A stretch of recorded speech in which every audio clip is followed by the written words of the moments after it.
दोस्तों आज का पहला प्रश्न है, भारत में अंतरिक्ष आयोग की स्थापना कब हुई थी? 1965 में, 1972 में, 1980 में, 1991 में? सही जवाब होगा 1972 में।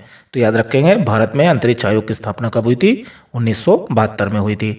अगला प्रश्न है, संसार का न्यूनतम तापमान किस प्रदेश में पाया जाता है?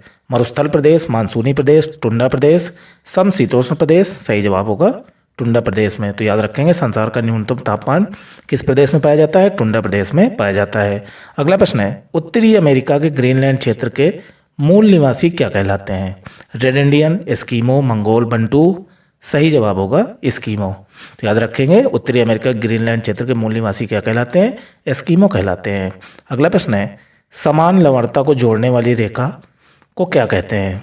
Isobar, isohaline, isotherm, isohyet? सही जवाब होगा आइसोहेलाइन। तो याद रखेंगे, समान लवणता को जोड़ने वाली रेखा को क्या कहते हैं? आइसोहेलाइन कहते हैं। अगला प्रश्न है, कर्क रेखा भारत के किस भाग से होकर गुजरती है? उत्तर भाग, दक्षिण भाग, पूर्वी भाग, मध्य भाग? सही जवाब होगा मध्य भाग से। तो याद रखेंगे, कर्क रेखा भारत के किस भाग से होकर गुजरती है? मध्य भाग से होकर गुजरती है। अगला प्रश्न है, भारतीय संविधान के किस भाग में राजभाषा का वर्णन है? भाग 10, भाग 15, भाग 17, भाग 21? सही जवाब होगा भाग 17 में। तो याद रखेंगे, भारतीय संविधान के किस भाग में राजभाषा का वर्णन है? भाग 17 में। अगला प्रश्न है, संघ सूची के विषयों पर कानून कौन बनाता है? राज्य सरकार, पंचायत, संसद, न्यायालय? सही जवाब होगा संसद। तो याद रखेंगे, संघ सूची के विषयों पर कानून कौन बनाता है? संसद बनाता है। अगला प्रश्न है, वायुमंडल में ओजोन छिद्र मुख्यतः किस क्षेत्र के ऊपर पाया जाता है? Arctic, Asia, Antarctica, Europe? सही जवाब होगा अंटार्कटिका। तो याद रखेंगे, वायुमंडल में ओजोन छिद्र मुख्यतः किस क्षेत्र के ऊपर पाया जाता है? अंटार्कटिका के ऊपर पाया जाता है। अगला प्रश्न है, भारतीय संविधान के भाग 5 में किसका वर्णन किया गया है? राज्यों का वर्णन, संघ का वर्णन, मौलिक अधिकार, नीति निर्देशक तत्व? सही जवाब होगा संघ का वर्णन।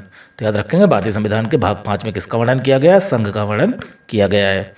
अगला प्रश्न है, मगध राज्य का सबसे प्रतापी राजा कौन था? अशोक, चंद्रगुप्त मौर्य, बिंबिसार, अजातशत्रु?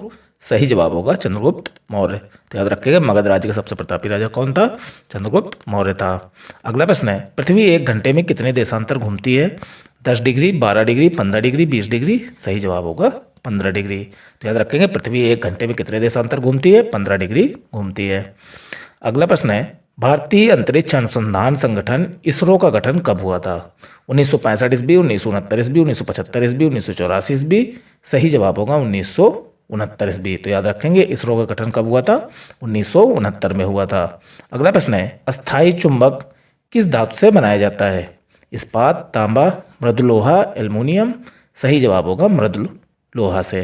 तो याद रखेंगे, अस्थायी चुंबक किस धातु से बनाया जाता है? मृदु लोहा से बनाया जाता है। अगला प्रश्न है, सामाजिक सुरक्षा एवं सामाजिक बीमा किस सूची शामिल है? एक बार फिर से देखते हैं, सामाजिक सुरक्षा एवं सामाजिक बीमा किस सूची में शामिल है? राज्य सूची, संघ सूची, समवर्ती सूची, अवशिष्ट सूची? सही जवाब होगा समवर्ती सूची में। तो दोस्तों, आप लोगों को कितने क्वेश्चन सही हुए कमेंट बॉक्स में जरूर बताइएगा। वीडियो को लाइक और चैनल को सब्सक्राइब कर दीजिएगा। जय हिंद, जय भारत, वंदे मातरम।